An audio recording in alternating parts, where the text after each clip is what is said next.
On April 29, 1945, Private First Class Leon Bass stood at the entrance to Buchenwald concentration camp, 21 years old, from Philadelphia, and he was looking at something that would change how he understood everything. Bass was part of the 183rd Engineer Combat Battalion, an all-black unit that had been fighting across Europe since D-Day. The Army had assigned his unit to provide support during the liberation. What Bass saw that day, the skeletal prisoners, the crematoriums, the evidence of industrial genocide, made him realize something profound. He had spent his entire life being told by white Americans that black people were inferior, subhuman, dangerous. Now he was standing in a place built by white people who had convinced themselves that certain humans weren't human at all. The U.S. Army in 1945 was still completely segregated. Black soldiers served in separate units, ate in separate mess halls, slept in separate barracks. They had fought across North Africa, Sicily, Italy, France, and Germany, but always apart from white soldiers. The Army told them this was necessary, that integration would cause problems. That white soldiers wouldn't accept them as equals, that the German people, especially German women, would be hostile to black soldiers because of Nazi racial ideology. Army pamphlets distributed to black troops before they entered Germany warned them explicitly, German civilians have been indoctrinated to see you as inferior. Expect hostility, expect rejection, keep your distance. The Army was preparing black soldiers for a hostile occupation in a country that had spent 12 years being told that non-Aryans were subhuman. What the Army didn't tell them was that Nazi propaganda had been more complicated than simple hostility. Yes, the Nazis had classified black people as racially inferior, but many ordinary Germans had never met a black person. Their understanding came entirely from propaganda, and that propaganda had been contradictory. Jesse Owens had won 4 gold medals at the 1936 Berlin Olympics while Hitler watched. German audiences had watched American films featuring black performers. And after the war, when black American soldiers began occupying German cities, something unexpected happened. The hostility the Army had warned about didn't materialize. Instead, German civilians, particularly women, approached black soldiers with curiosity, friendliness, and sometimes genuine warmth. This wasn't what anyone had expected. Not the Army, not the soldiers, and certainly not the white American command structure that had spent decades maintaining segregation. The U.S. Army responded immediately with new regulations. General Dwight Eisenhower, Supreme Commander of Allied forces in Europe, was under pressure from Southern congressmen who were horrified by reports of black soldiers socializing with white German women. The Army issued orders restricting fraternization. Black soldiers received explicit warnings. Relationships with German women would result in court-martial. White military police began patrolling areas where black soldiers were stationed, looking for violations. But the regulations revealed something the Army didn't want to admit. They weren't trying to prevent fraternization with enemy civilians. They were specifically trying to prevent black soldiers from forming relationships with white women. White American soldiers faced no such restrictions. The Army's concern wasn't about fraternization with Germans. It was about maintaining the racial hierarchy that had governed American society since slavery. By summer 1945, the Army was facing a public relations crisis back home. Southern newspapers ran headlines about black soldiers fraternizing with German women. Congressmen demanded investigations. White soldiers sent letters home describing black troops socializing with German civilians, while white soldiers faced resentment from Germans who saw Americans as occupiers. The racial logic was twisted. Black soldiers who had been told they would face the worst hostility were receiving the warmest welcome. White soldiers who had expected to be treated as liberators often encountered cold shoulders from Germans who associated them with bombing campaigns and occupation authority. This reversal threatened fundamental assumptions about racial hierarchy. If black soldiers could be accepted, even welcomed by white Europeans, what did that say about American segregation? The Army's response was to double down on restrictions targeting black troops specifically. Despite the regulations, relationships continued to form. In Stuttgart, a black supply sergeant named William Johnson met a German woman named Hildegard while distributing rations to civilian population centers. In Frankfurt, a military policeman named Robert Townsend started teaching English to German refugees at a displaced persons center, where he met Elizabeth, a former schoolteacher. In Munich, a combat engineer named Thomas Green helped repair a bombed church where he encountered Maria, whose husband had died on the Eastern Front. These weren't illicit affairs or violations of orders. They were human beings meeting in the aftermath of catastrophe, finding common ground in shared experiences of loss and survival. But to the Army command structure and to American society, they represented a fundamental threat. Interracial relationships between black men and white women, the absolute taboo of American racial hierarchy. The Army began conducting investigations. Black soldiers who were seen regularly with German women were called in for questioning. Where had they met her? What was the nature of their relationship? Did they understand the regulations against fraternization? The interrogations were meant to intimidate, to remind black soldiers of their place in the hierarchy. But something interesting happened during these investigations. German women began defending the soldiers. When military police questioned Hildegard about her friendship with Sergeant Johnson, she told them plainly that he had been kind to her children, had helped repair her damaged apartment, and that she would continue to welcome him. The army could court-martial soldiers. They had no authority over German civilians. The women knew this. Some had lost husbands and fathers in the war. Many had experienced violence during the Soviet advance. Black American soldiers, in contrast, had treated them with dignity. By August 1945, something remarkable was documented in Army reports. Black soldiers were receiving marriage proposals from German women, not one or two isolated cases, dozens. The Army Chaplain Corps was overwhelmed with requests for authorization to marry. Each request required approval from commanding officers, investigation of the German civilian's background, certification that she wasn't a Nazi Party member, and verification that the soldier understood he was violating social norms. The marriage approval process could take 6 months to a year. Many couples went ahead with German civil ceremonies which the Army refused to recognize, but the requests kept coming. German women were willing to face ostracism from their own communities. Black soldiers were willing to risk court-martial. What emerged from the devastation of post-war Germany was something nobody had predicted. Genuine human connections that defied both Nazi racial ideology and American segregation. Then came the backlash. In January 1946, the Army issued General Order 97, officially banning marriage between occupation forces and German nationals. The order applied to all soldiers, but enforcement focused disproportionately on black troops. White soldiers who had formed relationships often received waivers or were quietly transferred. Black soldiers faced immediate disciplinary action. Sergeant William Johnson was court-martialed for conduct unbecoming after military police found letters from Hildegard in his footlocker. He was reduced in rank and transferred to a labor battalion. Private Robert Townsend was given a choice: end his relationship with Elizabeth immediately or face dishonorable discharge. The message was clear. Black soldiers who had fought for American freedom in Europe were still subject to Jim Crow restrictions. The Army would rather destroy soldiers' careers than allow interracial relationships to continue. Victory over fascism abroad hadn't changed racial hierarchy at home. To understand why this happened, you have to understand the Rhineland bastards. After World War I, French occupation forces in the Rhineland included colonial troops from Senegal and Morocco. Some German women had relationships with these soldiers. Children were born. The Weimar Republic registered approximately 600 of these mixed-race children. When the Nazis came to power, they declared these children a threat to racial purity. In 1937, the Gestapo rounded up the Rhineland children, most were teenagers by then, and forcibly sterilized them. Not imprisoned, not deported, sterilized. The Nazi obsession with preventing mixed-race reproduction was so intense they violated children's bodies to prevent future contamination. So when American propaganda told black soldiers that Germans would be hostile to them because of Nazi racial doctrine, there was historical truth to it. But the actual experience of ordinary Germans was more complicated. The reality in post-war Germany was collapse.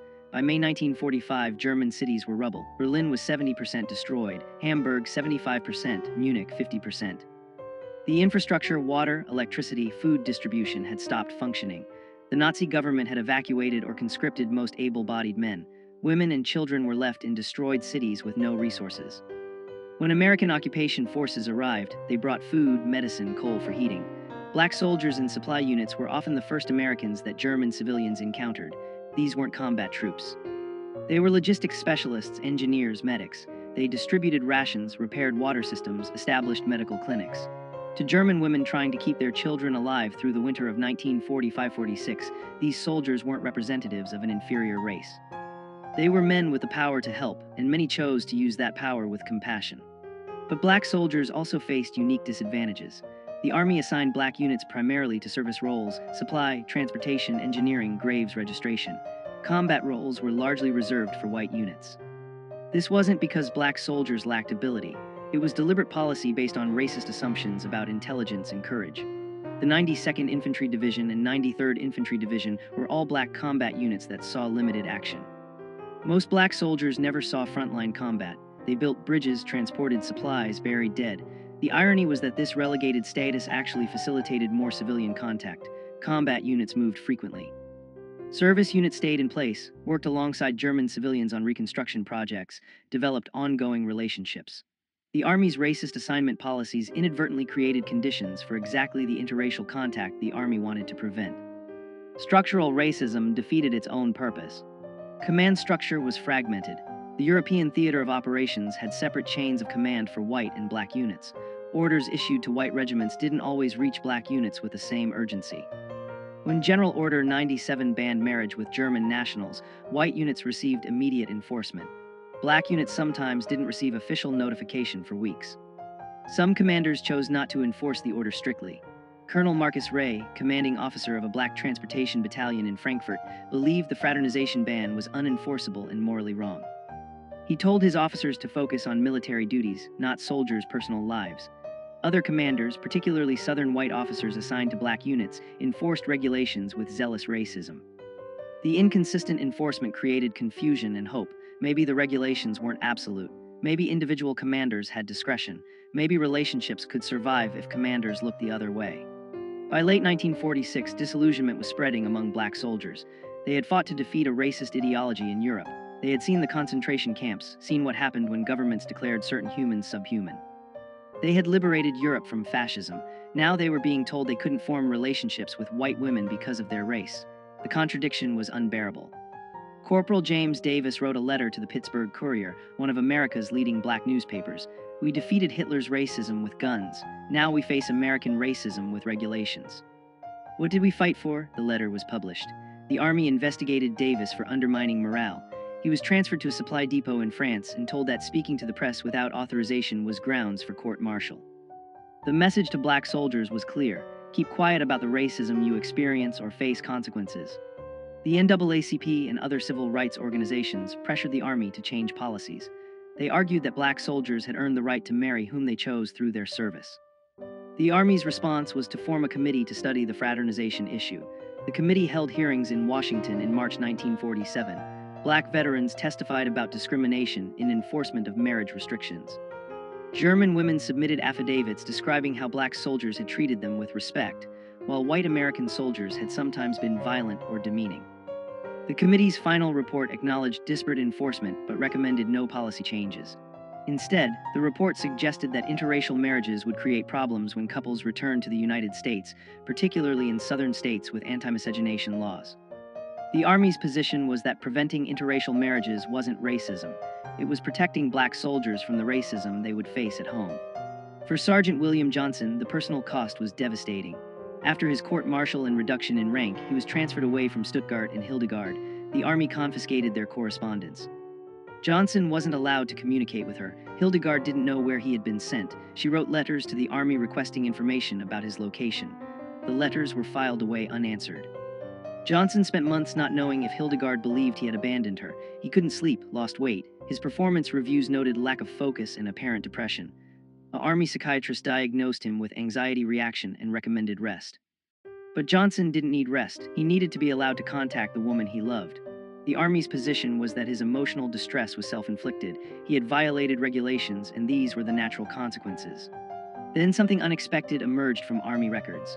A researcher studying post-war occupation policies discovered that German women married to black American soldiers reported lower rates of domestic violence than German women married to white American soldiers. The data came from German civil police reports and medical records.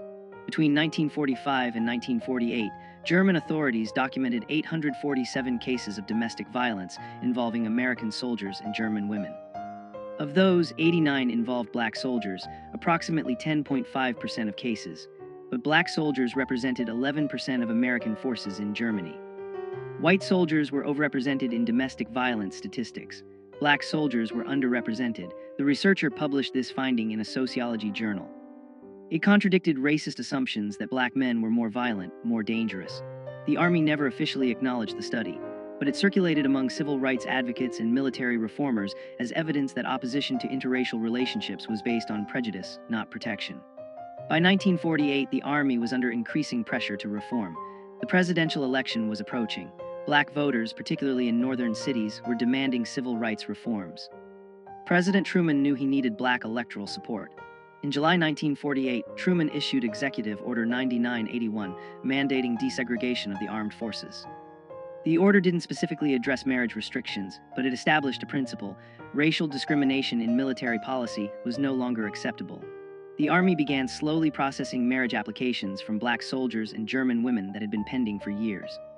Sergeant Johnson's application, filed in 1946, was finally approved in November 1948. By then, he hadn't seen Hildegard in over 2 years. He sent her a telegram. The response came 3 weeks later. She was still waiting. She had never stopped waiting. They were married in Stuttgart in January 1949, 3.5 years after they met. But success brought new problems. As marriages between black soldiers and German women became more common, American segregationists escalated their opposition. Southern congressmen introduced bills to ban military personnel from bringing foreign spouses to the United States if those marriages violated state anti-miscegenation laws. The bills didn't pass, but they revealed the extent of resistance. Some Southern states refused to recognize marriages between black soldiers and white German women. When couples tried to settle in states like Mississippi or Alabama, they faced legal harassment, housing discrimination, employment barriers. The Army offered no support. Once a soldier was discharged, his marriage was his personal problem. Many couples chose to remain in Germany rather than face American racism. Others moved to northern cities, New York, Chicago, Philadelphia, where interracial couples faced less overt hostility but still encountered discrimination in housing and employment. The winter of 1948-49 was brutally cold in Germany. Coal shortages meant many buildings had no heat. Food rationing continued. The Berlin blockade had begun in June 1948, escalating tensions between American and Soviet forces. Germany was becoming the front line of the Cold War. Military families, including those in interracial marriages, faced both material hardship and geopolitical uncertainty. Would American forces remain in Germany? Would families be allowed to stay together?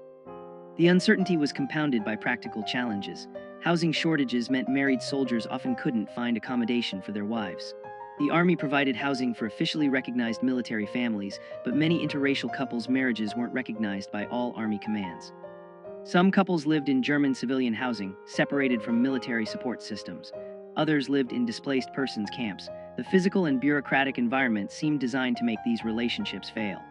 British occupation authorities had different policies than American forces. British Army regulations allowed marriage with German civilians with command approval, without racial restrictions. French forces, which included colonial troops from Africa, also permitted interracial relationships. Soviet forces operated under their own separate system in the Eastern Zone. The different policies created tension among Allied occupation authorities. American commanders complained that other allies were undermining discipline by allowing what the U.S. Army prohibited. But the real source of tension was that British, French, and Soviet attitudes highlighted American racial hypocrisy. How could the United States claim moral leadership of the free world while maintaining segregated military forces and prohibiting interracial marriage? Soviet propaganda exploited this contradiction effectively.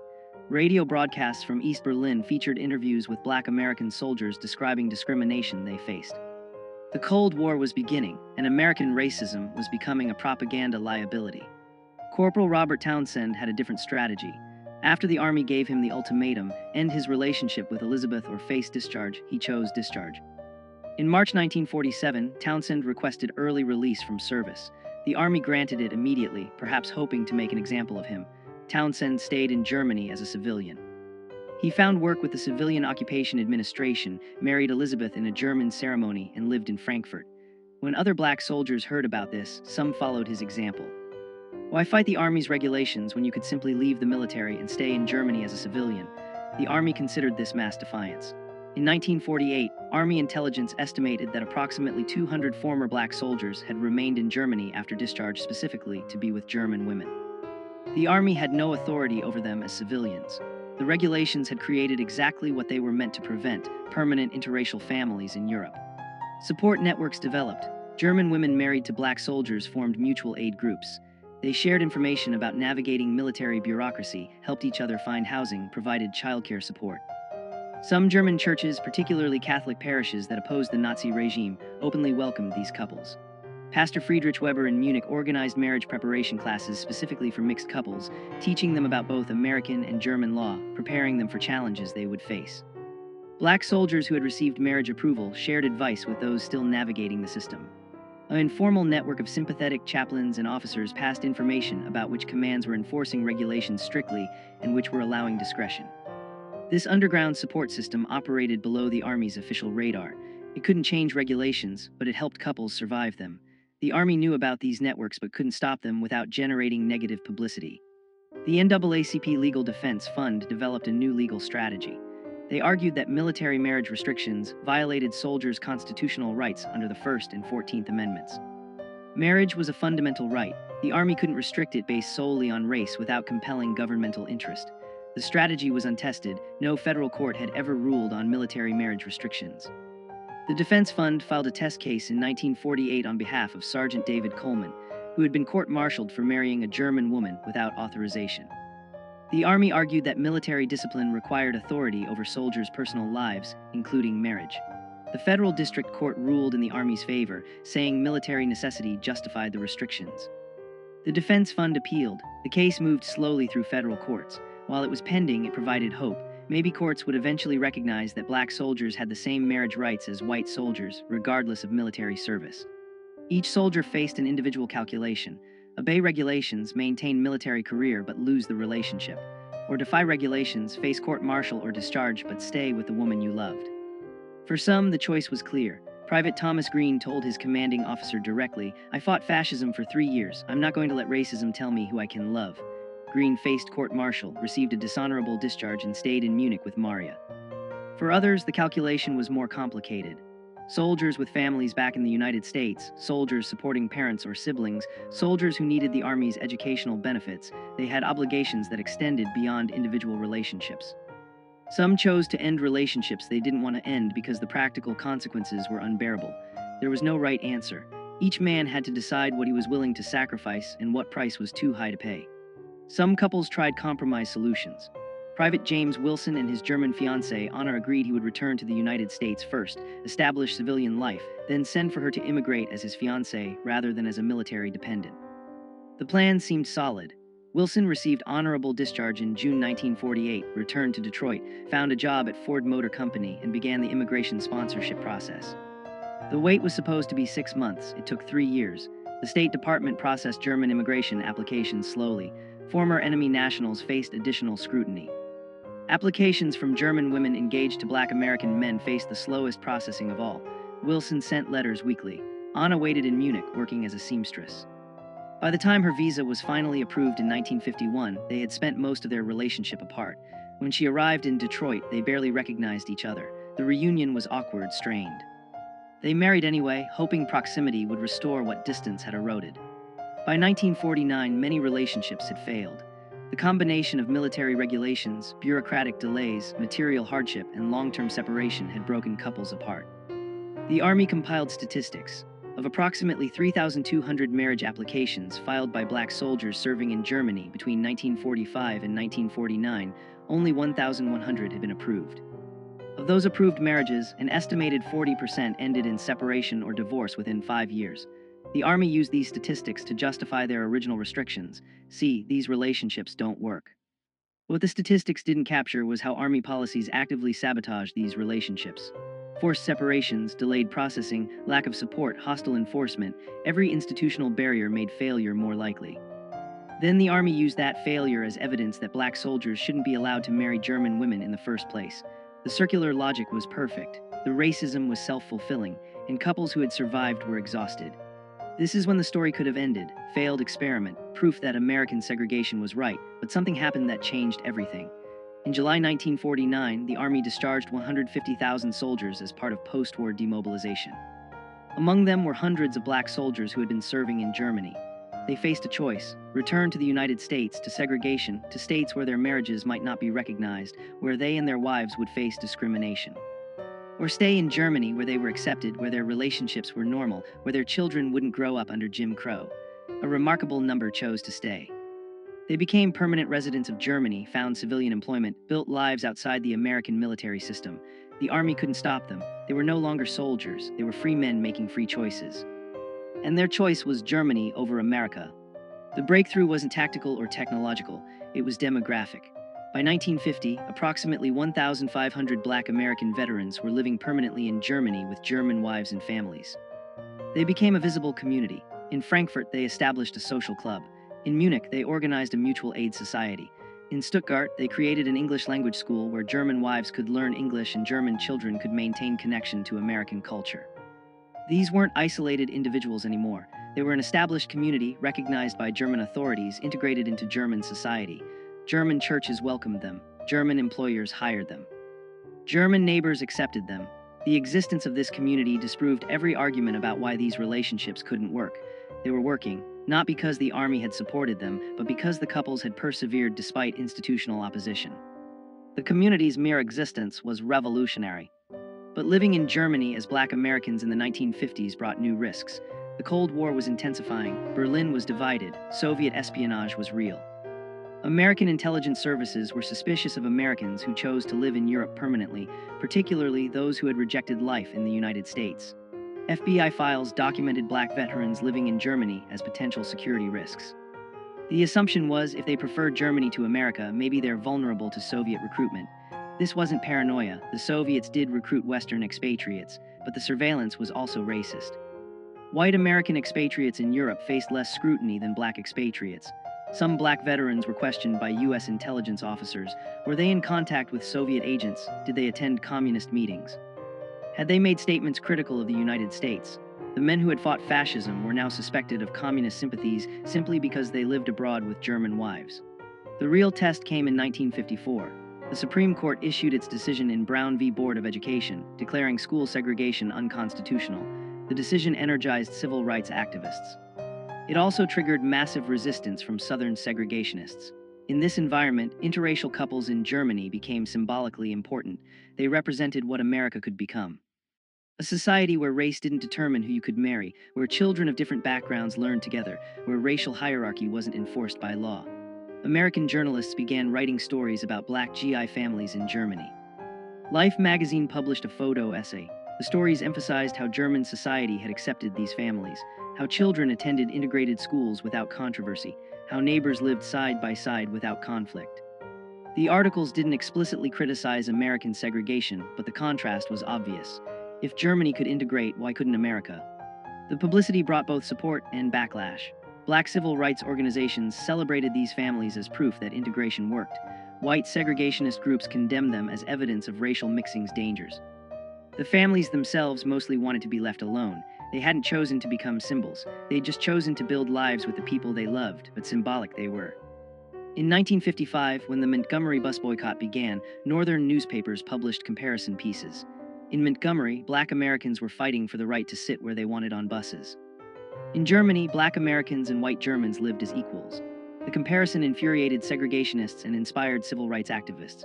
The families in Germany received both hate mail from American racists and thank you letters from activists who saw them as proof that America's racial hierarchy wasn't natural or inevitable, it was a choice, and different choices were possible.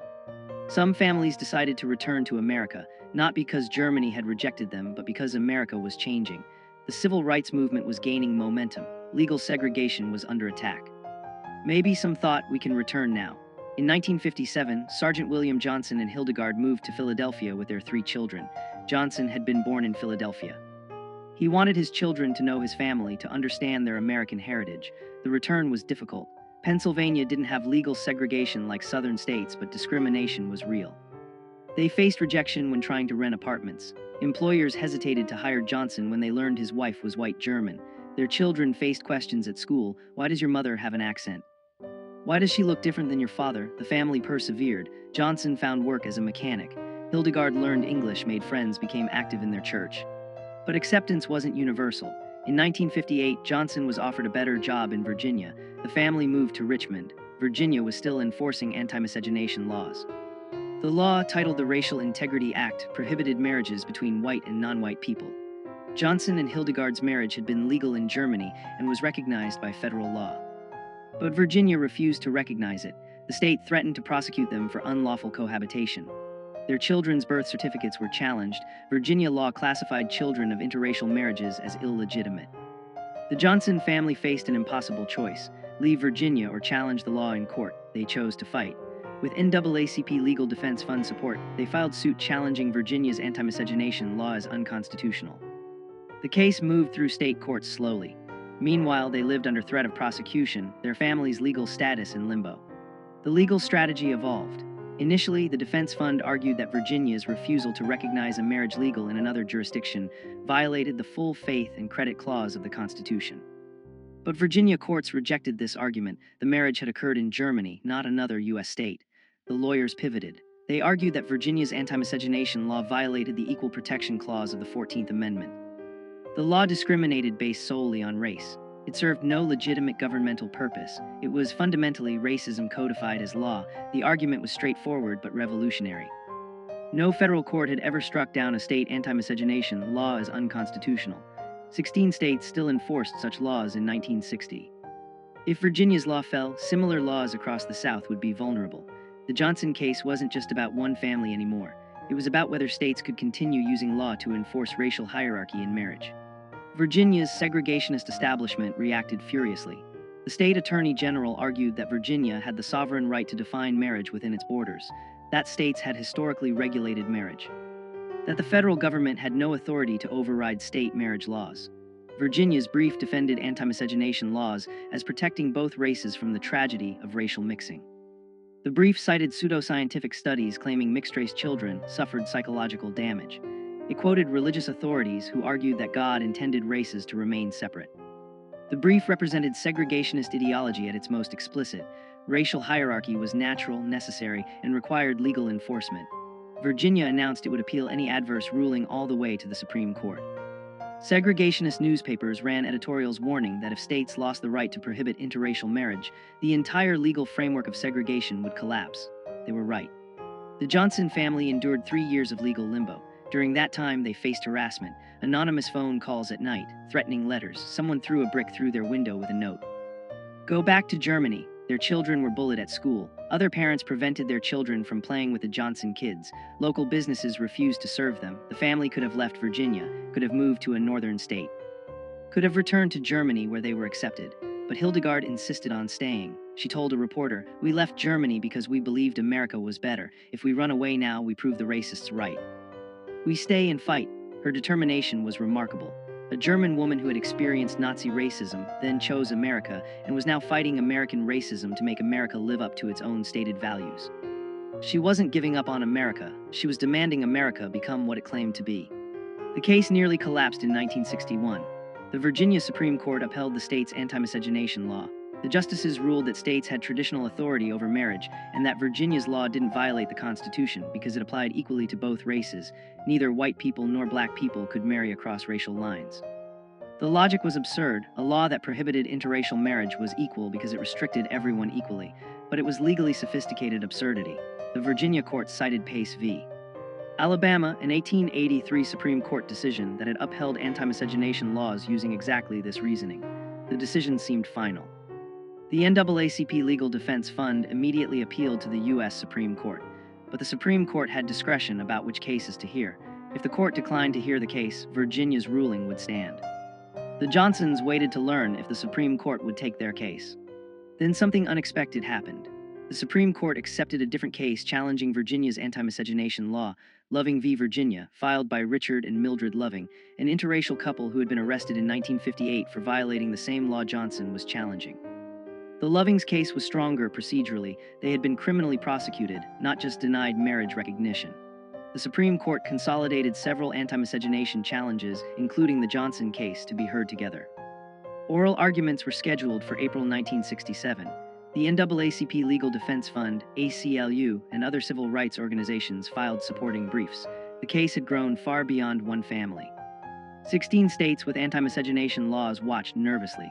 Civil rights organizations saw this as potentially the most significant Supreme Court case since Brown v. Board. The outcome would determine whether states could continue using law to enforce racial hierarchy in the most intimate realm of human life, marriage. On June 12, 1967, the Supreme Court issued its decision in Loving v. Virginia. Chief Justice Earl Warren wrote the unanimous opinion. The court held that Virginia's anti-miscegenation law violated both the Equal Protection Clause and the Due Process Clause of the 14th Amendment. Warren wrote, "Marriage is one of the basic civil rights of man, fundamental to our very existence and survival.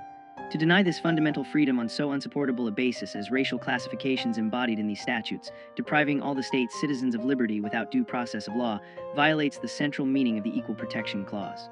The decision was unequivocal. Anti-miscegenation laws were unconstitutional. 16 states' laws were instantly invalidated. Couples like the Johnsons, who had been fighting for recognition of their marriages, were suddenly vindicated.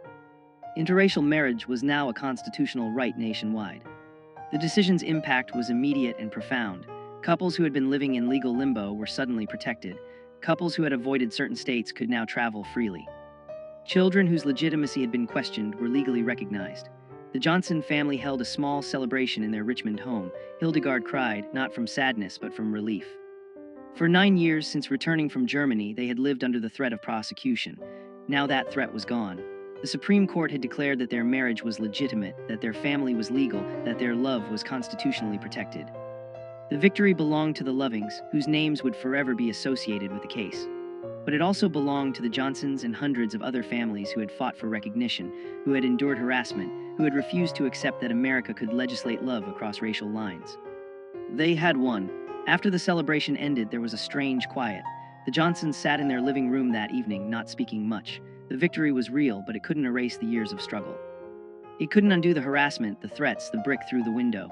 It couldn't restore the relationships they'd lost, family members who had rejected them, friends who had abandoned them. The Supreme Court decision meant their marriage was legal. It didn't mean their neighbors suddenly accepted them. It didn't mean the discrimination ended, but something fundamental had shifted. The law was now on their side. Future interracial couples wouldn't have to fight the battles they'd fought. The silence that evening wasn't disappointment. It was exhaustion, relief, and recognition that their sacrifice had meaning beyond their own family. They had helped change America, even if America hadn't yet fully changed. In the years following Loving v. Virginia, interracial marriage rates increased gradually. In 1967, approximately 3% of marriages were interracial. By 1980, that number had risen to 7%.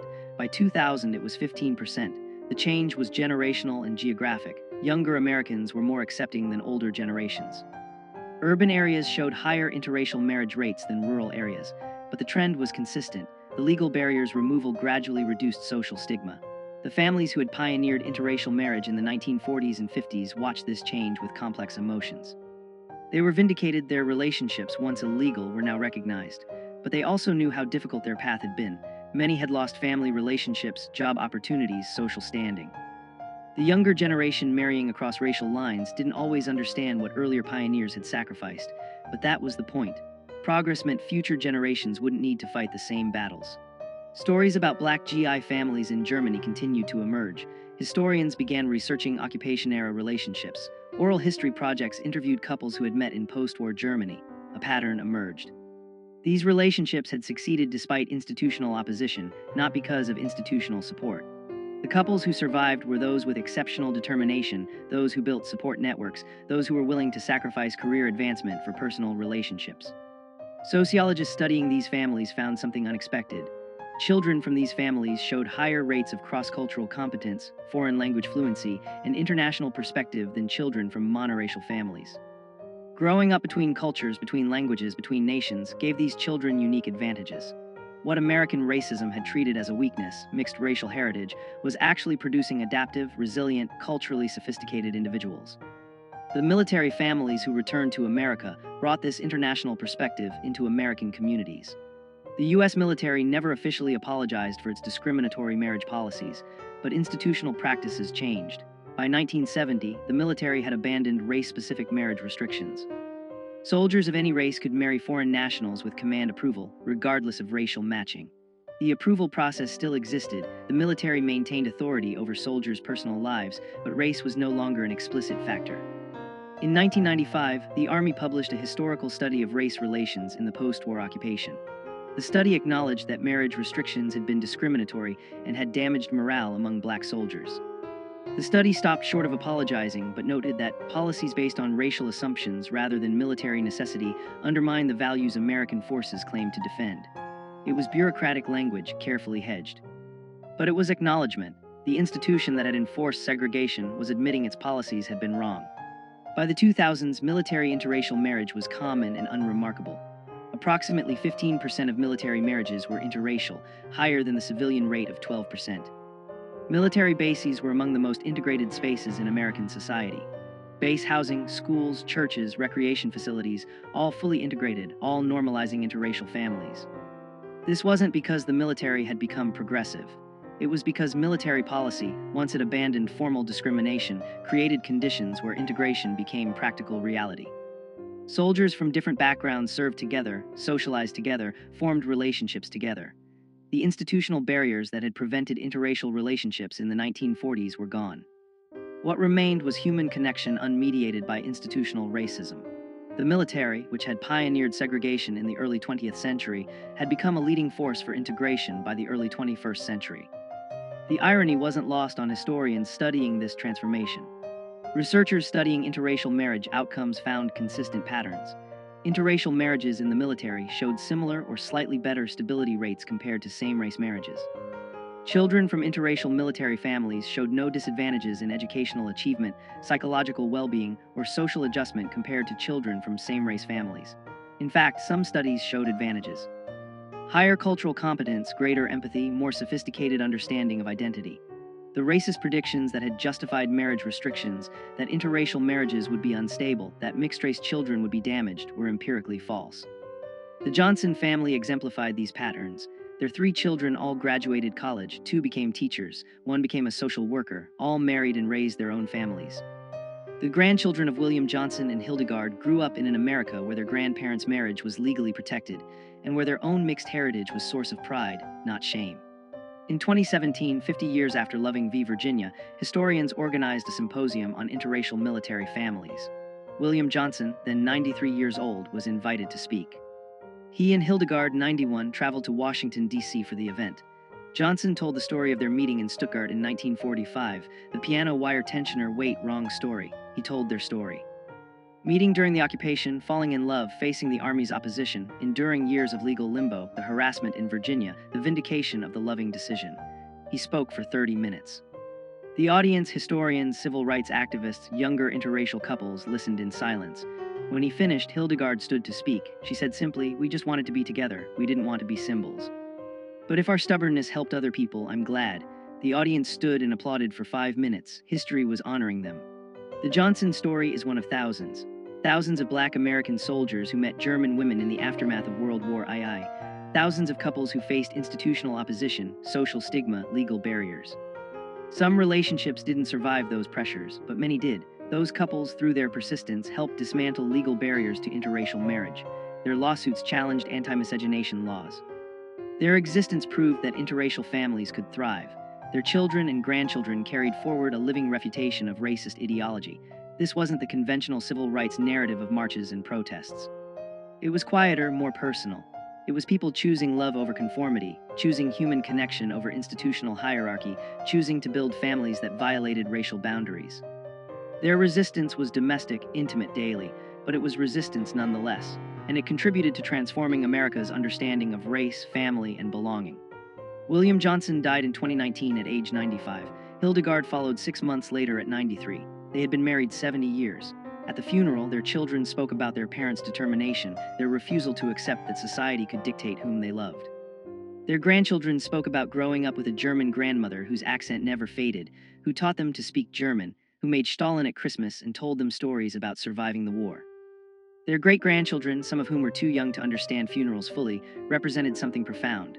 A multiracial, multicultural family that existed only because 2 people in 1945 had met amid the ruins of war and chosen each other. The pianist played Lily Marleen, the song that both German and Allied soldiers had sung during the war. In the audience, other elderly interracial couples from the occupation era wept. They knew what it had cost. They knew what it had meant. They had lived it.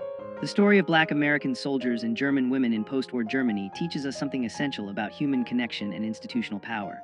Racism functions through institutions, laws, military regulations, social norms that enforce hierarchy and separation. But racism is ultimately a human creation, and humans can choose differently. The couples who defied military regulations and anti-miscegenation laws weren't heroes in the conventional sense. They were ordinary people who made a simple choice to be together, regardless of institutional opposition. Their choice was radical precisely because it was ordinary. They didn't seek to dismantle segregation through their relationships. They just wanted to build families. But in doing so and persisting despite opposition, they helped transform America, not through speeches or legislation primarily, but through lived example. They proved that the boundaries racism drew were artificial, arbitrary, and ultimately unable to contain human connection. When we look back at the 1940s and 50s, it's easy to see the racism clearly. Anti-miscegenation laws seem obviously unjust now, but in that era they were defended by legislators, judges, religious leaders, citizens who believed racial separation was natural and necessary. The couples who defied those laws faced real consequences: lost jobs, family rejection, legal prosecution, social ostracism. They persisted not knowing that future generations would view them as pioneers. They couldn't see 2025, couldn't know that interracial marriage would become common and legally protected.